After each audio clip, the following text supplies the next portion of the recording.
Dans cette vidéo, tu vas voir comment appliquer et rédiger le théorème de Thalès pour calculer une longueur.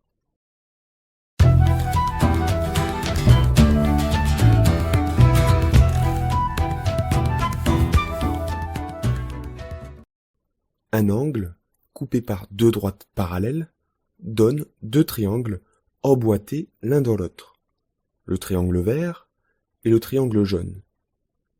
Le théorème de Thalès affirme que les longueurs des côtés des triangles sont proportionnelles. On peut donc faire deux tableaux de proportionnalité pour obtenir deux doubles égalités. J'ai expliqué tout ça dans la vidéo précédente. En pratique, une seule double égalité suffit et on choisit celle qu'on préfère, par exemple la première. Imaginons maintenant qu'on connaisse les valeurs de certaines longueurs. On peut alors remplacer les longueurs écrites avec des lettres par leurs valeurs. Ici, je peux remplacer AB par 10, AE par 3,2 et AC par 8. Dès lors, on obtient une égalité de deux fractions et on connaît 3 des 4 nombres qui composent les fractions. On peut trouver la valeur du quatrième, la valeur de la longueur AD. En effet, dire qu'on a une égalité de deux fractions, c'est la même chose que de dire qu'on a un tableau de proportionnalité, comme celui-là. Si j'avais gardé les tableaux de proportionnalité de tout à l'heure et remplacé les longueurs par leurs valeurs, j'aurais obtenu deux colonnes comme ça. Dès lors, on peut, par exemple, faire un produit en croix pour trouver la longueur AD. Pour faire ça, on regarde les diagonales. On multiplie les deux nombres qu'on connaît en diagonale. 3,2 fois 10. Et on divise ensuite par le nombre tout seul, sur l'autre diagonale. Donc, on divise par 8.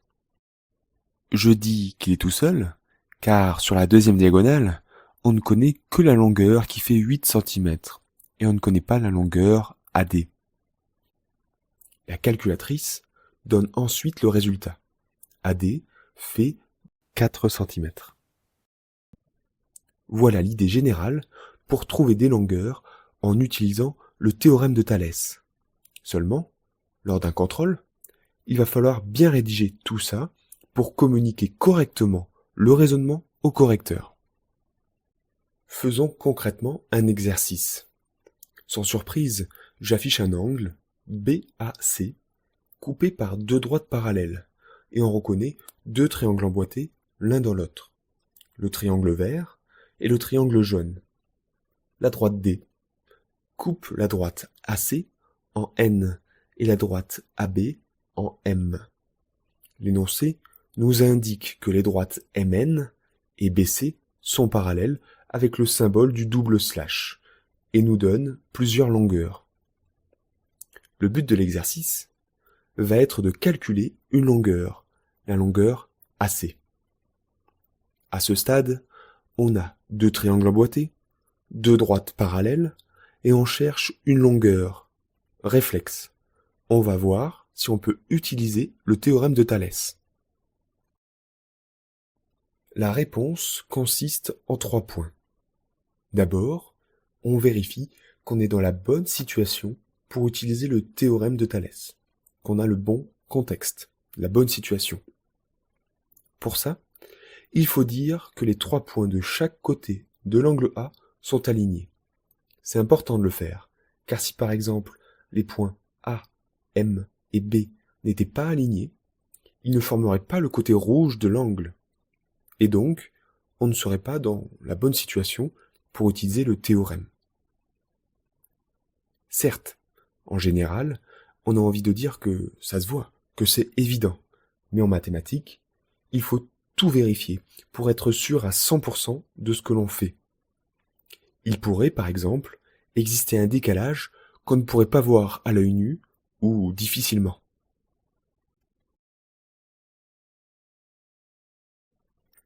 Il faut donc donner des arguments. On va donc justifier que les points A, M et B sont alignés.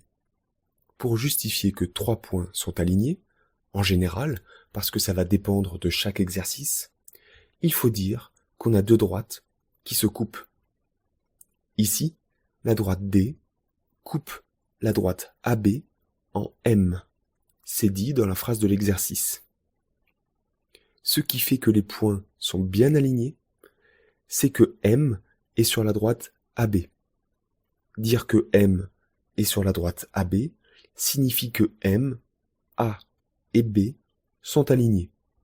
D'ailleurs, on dit que M appartient à la droite AB, et on le note comme ça, avec le symbole en forme de E.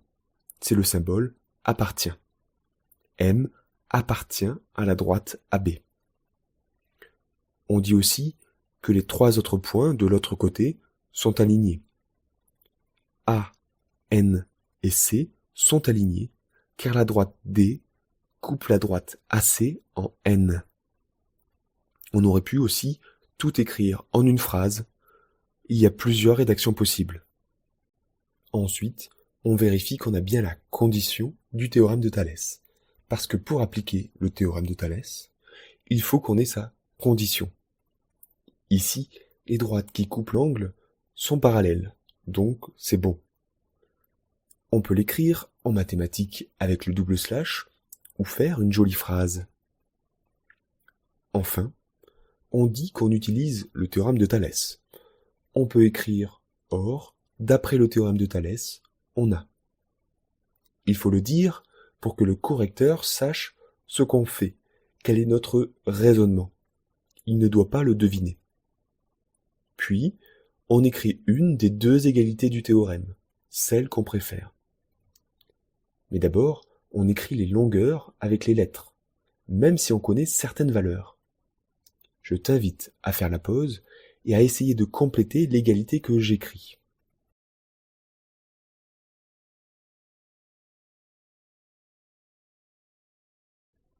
C'est seulement ensuite qu'on remplace les longueurs qu'on connaît par leurs valeurs, avec une 2e égalité.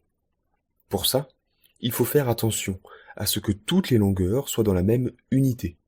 Ici, c'est bien le cas. Elles sont toutes en centimètres. AM vaut 10 cm, AB vaut 13 cm, AN vaut 7 cm et MN vaut 4 cm. Et là, on a quasiment terminé. On a 3 fractions. On prend d'abord la fraction avec la longueur AC, parce qu'on recherche la valeur de la longueur AC, donc on la prend. La longueur AC n'est pas ailleurs. Et on prend une autre fraction parmi les 2 qui restent, où il n'y a que des nombres, celle-ci. S'il n'y a pas au moins une fraction avec que des nombres, eh bien on est bloqué. Et il faut trouver un autre moyen de répondre à la question. En fait, si on n'a pas une fraction avec que des nombres, c'est qu'on n'a pas les valeurs de 2 longueurs associées. Avant de commencer à écrire la rédaction, cela peut être utile de vérifier si c'est le cas. Si on n'a pas une fraction avec que des nombres, on ne pourra pas calculer le produit en croix. Si parmi les 2 autres fractions, sans la longueur AC, on connaît tous les nombres, on choisit la fraction qu'on veut. Cela ne changera pas le résultat. Mais ici, il n'y a pas le choix. On écrit l'égalité des 2 fractions, puis on fait le produit en croix pour terminer. Si on n'est pas encore à l'aise, on peut faire le tableau de proportionnalité, à côté, ou sur son brouillon, ou regarder directement les fractions. On multiplie les nombres qu'on connaît sur la diagonale. Puis, on divise par le nombre tout seul, sur l'autre diagonale. La calculatrice fait le calcul pour nous, mais ici, on peut aussi le faire à la main si on n'en a pas. 13 fois 7 fait 91, et ensuite, on divise par 10. Cela fait 9,1. On n'oublie pas de mettre l'unité. Ici, tout est en centimètres. On remarquera que dans la rédaction, j'ai écrit le mot « donc » entre chaque égalité. Cela permet de faire un lien logique entre chaque égalité. On fait une phrase réponse, et cette fois, on a terminé.